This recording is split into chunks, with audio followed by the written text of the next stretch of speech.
Comme chaque année avant le début de saison, c'est l'heure de faire un tour du personnel qu'on verra en Formule 1 en 2021.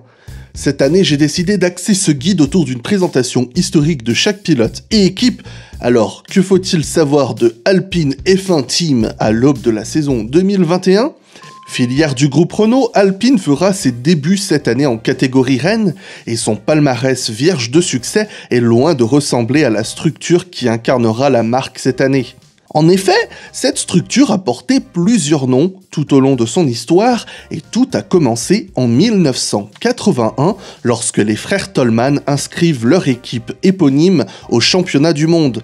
Sans grand succès, l'équipe s'inscrit malgré tout dans la légende par le biais de celle d'Ayrton Senna, puisque c'est là qu'il faisait ses débuts en 1984 et donna 3 podiums à la marque, dont une deuxième place qui était à un drapeau rouge près d'être une première victoire lors du Grand Prix de Monaco. En 1986, Tollman est racheté et renommé par Luciano Benetton. Avec un designer de génie du nom de Rory Byrne et le talent de Gerhard Berger, Benetton prend sa première victoire cette même année. Entre les mains de Flavio Briatore, Benetton s'entoure d'autres ingénieurs de génie, dont John Barnard, qui faisait gagner McLaren au début des années 80, puis Ross Brawn, qui contribuait aux premières gloires de Williams en Formule 1. Arrive ensuite le pilote qui fera les beaux jours de Benetton, Michael Schumacher. L'Allemand prend 22 des 27 victoires de l'équipe et 2 titres pilotes en 94 et 95, plus le titre constructeur en 95.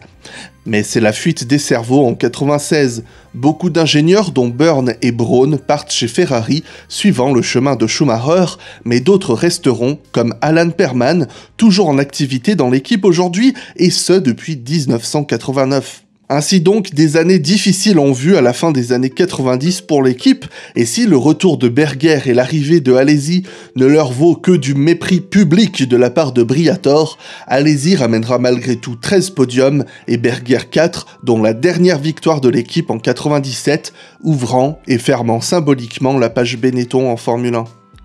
L'équipe renaît en 2002 lorsque Renault reprend la structure, faisant son retour en tant que constructeur et connaîtra le succès en 2005 et 2006 avec Fernando Alonso en prenant les 2 titres pilote et constructeur. Mais les performances sombres et la triste affaire du Crashgate, où Flavio Briatore demanda à son second pilote de se crasher pour aider Alonso à gagner le Grand Prix de Singapour, entachent le nom de Renault qui quitte le sport en 2011 et devient Lotus. Ce projet Lotus est plus que bancal, mais le duo formé par Romain Grosjean et Kimi Räikkönen ramène 24 podiums dont 2 victoires pour le Finlandais. En difficulté financière et sans commandant à sa tête, le projet est voué à l'échec et je laisse le Jean-Luc Roy de 2014 décrire au mieux la situation de Lotus. Dramatique, épouvantable, monstrueux, mais là aussi anticipé. Ah oui, on l'avait dit. Hein. Non, de toute manière, là, je veux dire, on va entre Titanic et l'équipe Lotus aujourd'hui, la différence, c'est la musique. Lotus disparaît fin 2015 avant de redevenir Renault, puis passer sous le nom de Alpine en 2021. Après une saison 2020 qui rapportait ses premiers podiums à l'équipe depuis 2015, l'équipe française compte bien poursuivre sur sa lancée en 2021. Il en va de même pour Esteban Ocon, qui prenait justement son premier podium l'an dernier. Après des débuts encourageants en 2016, Ocon était forcé de passer l'année 2019 sur la touche et son retour en 2020 a fait beaucoup de vrais comme de faux sceptiques. Le parcours de Ocon figure parmi un des plus connus en Formule 1, tant il démontre l'inaccessibilité du sport automobile qu'un exemple de détermination.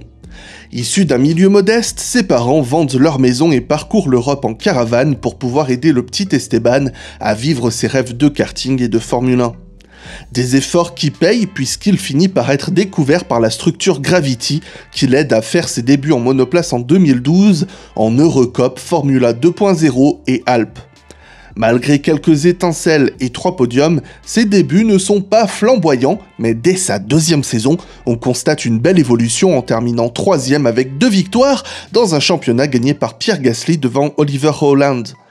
Intégré au programme junior de Lotus en 2014, cette année s'avère la plus déterminante de sa jeune carrière. Dominant la première moitié du championnat de Formule 3 européenne avec 13 podiums sur les 5 premières manches, donc échouant à 2 reprises du podium, puisqu'il y a 3 grands prix par manche en Formule 3, il attire l'œil de Ferrari et Mercedes. En gagnant le championnat en fin d'année, il se voit offrir un test en Formule 1 avec Ferrari et Lotus lui offre 2 journées supplémentaires. Continuant sur sa lancée, Ocon démontre sa maturité en GP3 Series en 2015 avec une régularité exemplaire. Luca Ghiotto termine 2e avec 5 victoires, tout comme un pilote dont je ne prononcerai pas le nom par manque de connaissance de la langue allemande et par crainte d'accidentellement proclamer une prière démoniaque, mais cela n'empêche pas Ocon de gagner le titre avec un seul succès, mais en ne ratant le podium qu'à 4 reprises, en enregistrant une absurde série de 9 deuxièmes places. Suite à la faillite de Lotus, Toto Wolff saute sur l'occasion pour intégrer Ocon au programme junior Mercedes. Il effectuera quelques courses en DTM en 2016 avant que Mercedes n'arrive à le placer dans l'écurie Manor à la mi-saison. En se rapprochant course après course de son équipier Pascal Wehrlein, un autre jeune pilote très réputé issu du programme Mercedes et en passant tout près des points lors du plus vieux Grand Prix du Brésil, Ocon séduit Vijay Mallya qui le recrute chez Force India en 2017. 2 saisons d'une intense rivalité face à Sergio Pérez, il démontre de belles prestations et enregistre un record de 27 arrivées consécutives depuis sa première course, un nouveau record qui lui vaut le surnom de Oconsistency. Consistency voulant dire régularité en anglais, donc je suis obligé de valider ce jeu de mots pourri. Suite au rachat de Force India, Ocon est réduit au rôle de pilote de simulateur pour Mercedes avant de revenir chez Renault en 2020, un retour qui semblait trop fade pour beaucoup, mais dans un milieu de peloton très compétitif. En 2021, il aura autant la chance que le fardeau d'être dans l'ombre d'un équipier réputé pour faire beaucoup trop d'ombre sur ses équipiers, Fernando Alonso. Après un départ de la Formule 1 à la fin de l'année 2019, départ qu'il voulait sabbatique tout en n'excluant pas un adieu définitif, Nando revient en 2021 dans la structure qui le couvait depuis ses débuts en Formule 1 en tant que 3e pilote avec le plus de départs de toute l'histoire, à 11 départs près de la 2e place. Ce nombre impressionnant de 311 Grands Prix trouve en partie son origine par un amour inconditionnel de la course depuis son plus jeune âge, mais surtout par sa précocité. Enfin, même si aujourd'hui, il entrerait plutôt dans la norme. Il débute en monoplace en 1999 en World Series by Nissan et gagne le championnat, ce qui lui vaut un test en Formule 1 avec Minardi, et ce même test lui vaut une place de pilote d'essai pour l'équipe en 2000. Cette même année, il participe en Formule 3000 internationale et conclut en 4e place, et c'est suffisant pour qu'après seulement 2 saisons en monoplace, Minardi le titularise en 2001, mais cette tâche est facilitée par le nouveau soutien de Flavio Briatore, qui est devenu son manager. Malgré une saison en fond de gris, Nando parvient à quelques petits exploits et Briatore lui confie le rôle de 3e pilote de Benetton en 2002 pour le préparer à une place de titulaire en 2003.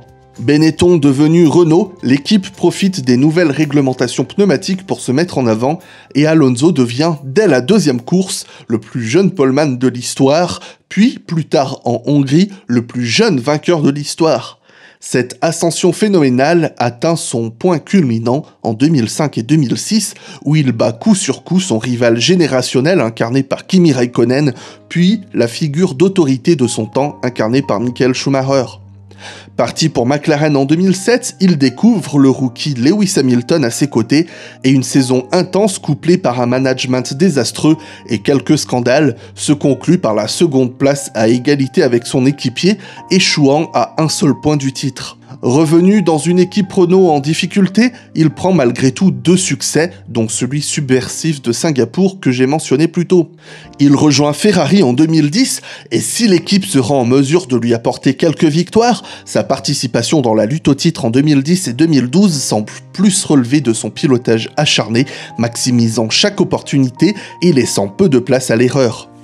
Agacé par ses échecs, il tente de rejoindre le nouveau projet McLaren Honda en 2015, projet qui tourne au fiasco. Alonso et son champion du monde d'équipier Jenson Button nettoient les fonds de gris et développent un cynisme à rude épreuve sur le nombre de casses mécaniques. Nando noie son chagrin en participant aux 500 miles d'Indianapolis et au championnat d'endurance, et malgré un semblant de mieux suite à l'arrivée des moteurs Renault chez McLaren en 2018, il décide de tourner la page Formule 1 tant qu'il n'aura pas de voiture plus compétitive. Mais en manque de son sport préféré et impatient de découvrir les nouvelles réglementations de 2022, Alonso revient en Formule 1 avec le désir de clore sa carrière sur une meilleure note que précédemment, avec à ses côtés un Esteban Ocon qui ne demande qu'à confirmer tous les bons espoirs qu'il a démontrés plus tôt et gagner définitivement sa place en Formule 1 dans une équipe en pleine reconstruction avec de nouveaux dirigeants. Alpine, quant à elle, attend que 2021 soit une répétition de ses meilleurs jours de 2020 et de dominer ce milieu de peloton plus disputé que jamais, et sait que aussi bien le public que son pilote vétéran et les grandes instances de l'équipe auront du mal à accepter l'échec.